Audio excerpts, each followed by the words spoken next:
Hi everyone, welcome to Fluentish English Academy.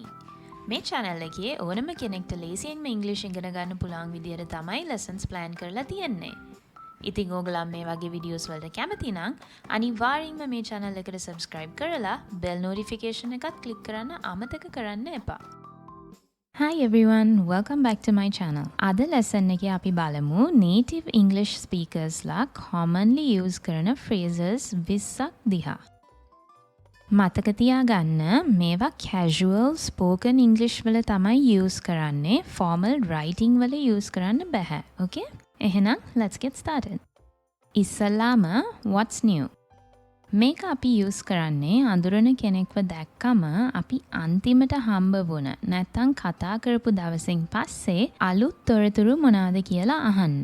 හැබැයි දැන් කාලේ what's new කියලා අහන්නේ WhatsApp කියලා අහන විදිහටම තමයි. මෑතකදී සිදු වූ දේවල් ගැන විමසන්න හෝ සාමාන්‍ය ආචාරයක් ලෙස අපි නිකන් සිංහලෙන් මොකෝ වෙන්නේ කියලා අහනවා වගේ. ඊළඟට how are things? මේකත් ඔයා අඳුරන කාව හරි මුණ ගැසෙන විට සාමාන්‍ය ආචාරයක් ලෙස භාවිතා කරන්න පුළුවන්. How's life? How are you වගේ how are things? Example එකක් හැටියට It's so nice to see you. Tell me, how are things? ඔබව දැකීම ඉතා සතුටක්. කොහොමද ඉතින්? තුන්වෙනියට can't complain. කෙටියෙන් කියනවා නම් can't complain කියන්නේ වරදක් නැහැ ඔහේ ඉන්නවට සමානයි. ඒ කියන්නේ සමස්තයක් වශයෙන් ජීවිතයේ පැමිණිලි කිරීමට කිසිවක් නැත. ඔයාගෙන් කවුරුහරි ඇහුවොත් hey how's life how's business කියලා ඔයාට උත්තර දෙන්න පුළුවන් can't complain කියලා. හොඳමත් නැහැ නරකමත් නැහැ. ඊළඟට no worries. කවුරුහරි ඔයා කරපු උදව්වකට thank you කිව්වම ඔයාට no worries කියලා කියන්න පුළුවන්. නැත්තම් කරපු වැරද්දකට sorry කිව්වමත් no worries කියන්න පුළුවන්. ඒ කියන්නේ ප්‍රශ්නයක් නැහැ අවුලක් නැහැ කියන එක. I couldn't agree more කියන්නේ මම ඔබ සමග 100%ක් එකඟයි. නැත්තම් මම සම්පූර්ණයෙන්ම එකඟයි. මට තවත් එකඟ වෙන්න බෑ. Example එකක් හැටියට කවුරු හරි කිව්වොත් I wish the weekend was longer. ඒකට ඔයාට reply කරන්න පුළුවන් I couldn't agree more කියලා. ඒක අපි හැමෝම හිතන දෙයක්නේ සතියාන්තය තව ටිකක් දික් වුණා නම් හොඳයි කියලා. හරි ඊළඟට I owe you one. ඔයාට උදව් කිරීම ගැන කාට හරි ස්තුතියි කරන විට අනාගතයේදී ඔයා ඒ කෙනා වෙනුවෙන් යම්කිසි දෙයක් කරන්නම් කියලා කියන්න ඕන වුණාම තමයි මේක use කරන්නේ. ඒ කියන්නේ මං ඔයාට උදව්වක් ණයයි. Example එකක් හැටියට Thanks for helping me out Tom. I owe you one.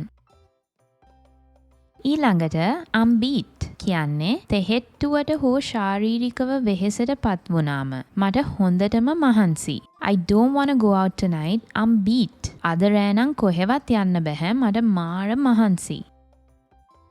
Fingers crossed අපි use කරන්නේ good luck sign එකක් හැටියට. ඒ කියන්නේ යමක් සිදුවීම ගැන හෝ සාර්ථක වීම ගැන දැඩි ලෙස බලාපොරොත්තු වීම පෙන්වන්න. කවුරුහරි ඇහුවොත් ඔයාගෙන් any news මොන හරි ආරංචියක් තියනවද කියලා ඔයාට කියන්න පුළුවන් not yet but I'm keeping my fingers crossed. හරි ඊළඟට I screwed up. I screwed up කියන්නේ මම අනාගත්තා නැත්තම් මං වරද්ද ගත්තා කියලා කියන්න.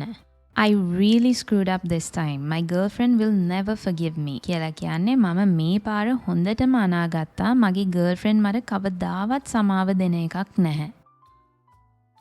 Off the top of my head. ඔයා වැඩිය හිතන්නේ නැතුව වහාම යමක් කියනවා නම් off the top of my head කියලා පටන් ගන්න පුළුවන්. මේකෙන් ගොඩක් වෙන්නේ ඔයා දෙයක් අනුමාන කරන එක. මුකුත් කරුණු පරීක්ෂා නොකර ඔළුවේ උඩින්ම නැත්තම් ඉස්සල්ලාම තියෙන දේ කිව්වම. How many people were there? Off the top of my head, I'd say about 100. මේක use කරන්න පුළුවන් තවත් අවස්ථාවක් තමයි දෙයක් ඔයාට ඒ වෙලාවේ මතකයට එන්නේ නැති වුණාම. දැන් අපි කියමු ඔයා සපත්තු ගන්න හොඳ තැනක් තියෙනවා හැබැයි දැන් නම් නම මතකයට එන්නේ නැහැ කියලා කියන්න ඕන වුණාම එතකොට කියන්න පුළුවන් Oh, I know a great place but I can't think of the name off the top of my head. හරි ඊළඟට take it easy. දැන් take it easy කියලා කියන්නේ විවේක ගන්න හෝ සංසුන් වන්න. මේ examples දෙක බලන්න. The doctor told her she should take it easy for a while. ඒ කියන්නේ doctor කිව්වා වෙහෙස මහන්සි වී කිසිවක් නොකරන්න. ඊළඟට take it easy Joe, everything's gonna be just fine. සැහැල්ලුවෙන් ඉන්න Joe හැමදේම හරියට වෙයි. It's not the end of the world. ඒ කියන්නේ නරක දෙයක් ඔයා හිතන තරම් බරපතල නැහැ කියන්න. Example එකක් හැටියට losing your job is hard but it's not the end of the world. ඔබේ රැකියාව අහිමි වීම අමාරුයි තමයි. නමුත් එය ලෝකයේ අවසානය නොවේ. At the end of the day ඒ කියන්නේ දවස අවසානයේදී. මෙහෙම කිව්වට මේකේ තේරුම තමයි සියලු කරුණු සැලකිල්ලට ගැනීමෙන් පසුව අවසානයේදී වැදගත් වෙන්නේ මෙන්න මේ දෙය කියන්න. ඒ කියන්නේ සාරාංශ කිරීමට භාවිතා කරන දෙයක්. At the end of the day it's my decision. අවසානයේදී එය මගේ තීරණයයි. ඊළඟට pull yourself together. මේක අපි use කරන්නේ කෙනෙක්ගේ හැඟීම් පාලනය කරගන්න කියන්න. ඒ කියන්නේ සංසුන් වී සාමාන්‍ය ලෙස හැසිරෙන්න.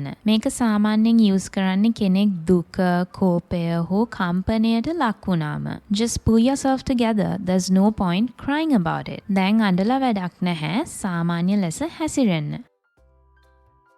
Don't beat yourself up. සාමාන්‍යයෙන් ඔයා වැරැද්දක් කරාම හරි අපි කියමු exam එකක් fail වුණාම අසාධාරණය හෝ අනවශ්‍ය ආකාරයෙන් ඔයාටම දෝෂාරෝපණය හෝ විවේචනය කරනකොට එතකොට කෙනෙක් ඔයාට කියන්න පුළුවන් don't beat yourself up, just try again. Couldn't care less.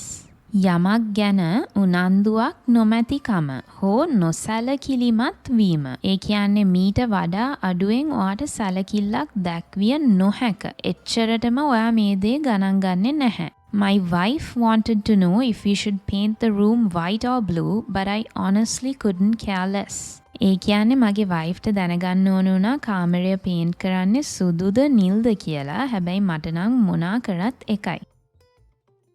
I'll be with you in a minute. කෙනෙක්ව මුණ ගැහෙන්න ගියාම මට විනාඩියක් දෙන්න. මම විනාඩියකින් ඔබ සමග එකතු වෙන්නම් කියලා කියන එක. විනාඩියක් කිව්වට මෙතන තේරුම කෙටි කාලයකින් නැත්තම් සුළු මොහොතකින්. මොකද අපි විනාඩි 5ක් දෙන්න, තප්පරයක් දෙන්න කිව්වට හරියටම ඒ වෙලාවට එන්නේ නැහැනේ. Please have a seat. I'll be with you in a minute. කරුණාකර වාඩි වෙන්න මම සුළු මොහොතකින් එන්නම්. Keep me in the loop කියන්නේ මාව දැනුවත්ව තබන්න නැත්නම් අප්ඩේට් කරන්න. You can lead the team but keep me in the loop. ඔයාට කණ්ඩායම ලීඩ් කරන්න පුළුවන් හැබැයි මාව දැනුවත්ව තබන්න.